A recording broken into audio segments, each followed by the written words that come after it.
2 लाख विधायक, 2 लाख यूपी का विधायक 1,95,000 खाते में वेतन पाता है। शिक्षा मित्र क्यों 10,000 पाएगा? किस बात के लिए पाएगा?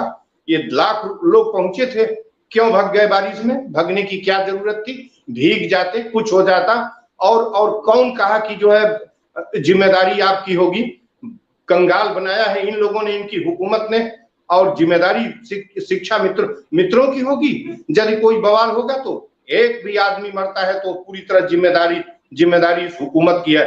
शिक्षा मित्र शिक्षक मानदेय और 9,000 10,000 पर काम करेगा, और आप जो है पैसे की होली खेलेंगे हिंदुस्तान के साथ? क्या करना चाहते हैं आप, और चलेगा कैसे?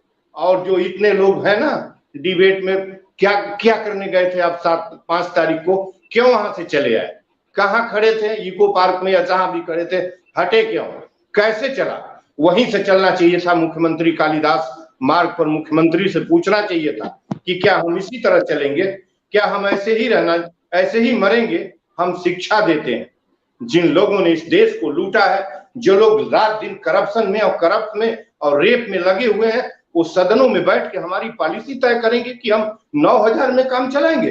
कैसे चलेगा 9,000 में? और यकीन के तौर पर मान लीजिए, स्वीकार करिए कि यदि नरेंद्र मोदी की सरकार और स्टेट में चलने वाली इस हुकूमत से आप ये सोचते हैं कि शिक्षा को आसमान में ले जाएंगे, शिक्षा मित्रों को वेतन देंगे, जिस जगह पर मन, और इसी समाज के लोग ताली बजाने वाले हैं, जो हुमात खड़ी है, जमात खड़ी है 1 लाख की। जब तक आप मंदिरों के लिए, डेड के लिए, देवता के लिए, ग्रह के लिए और तालियां पीटेंगे, फूल वर्षा करेंगे और लड़ मिटने को तैयार होंगे, शिक्षा रसातल में जाएगी। नोट करिए शिव कुमार जी, शिक्षा अभी और रसातल में जाएगी, और भी रसातल में जाएगी। हर 1 किलोमीटर पर कोरोना काल के बाद एक मंदिर सड़क के किनारे और मंदिरालय खोला गया है।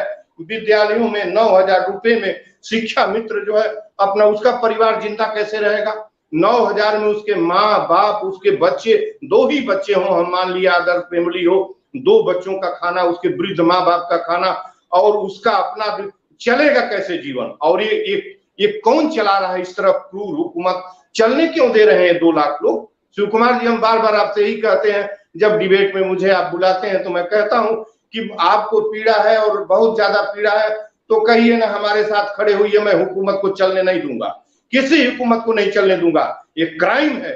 आप 9,000 रुपए में काम लेते हैं, पूरा परमानेंट शिक्षक के बराबर का वेतन क्यों नहीं देते? लखनऊ में 8 तारीख को बुलाया गया था, जब मैं आंदोलन पर पहुंचा, धरने पर, मेरी तुमने कहा कि ये बिल्डिंग चल कैसे रही, इसको बंद करेंगे हम 4 बजे।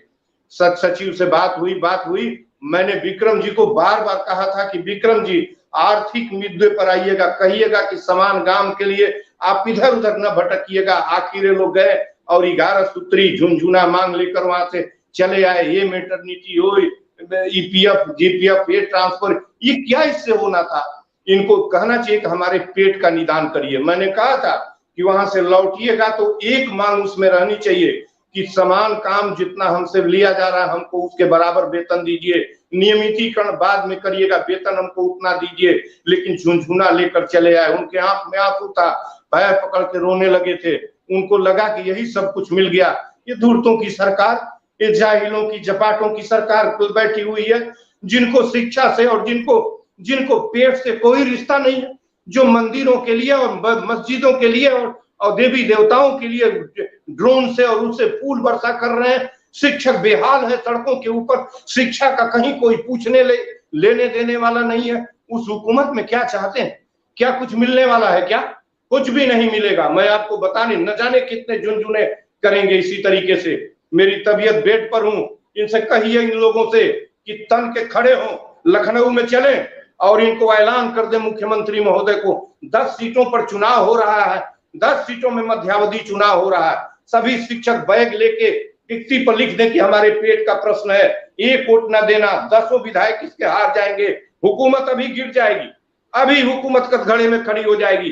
ताकत हमारे हाथ में है। इतने कमजोर ये लोग हैं, लखनऊ में खड़े हो, जब ये लोग चलें बताएं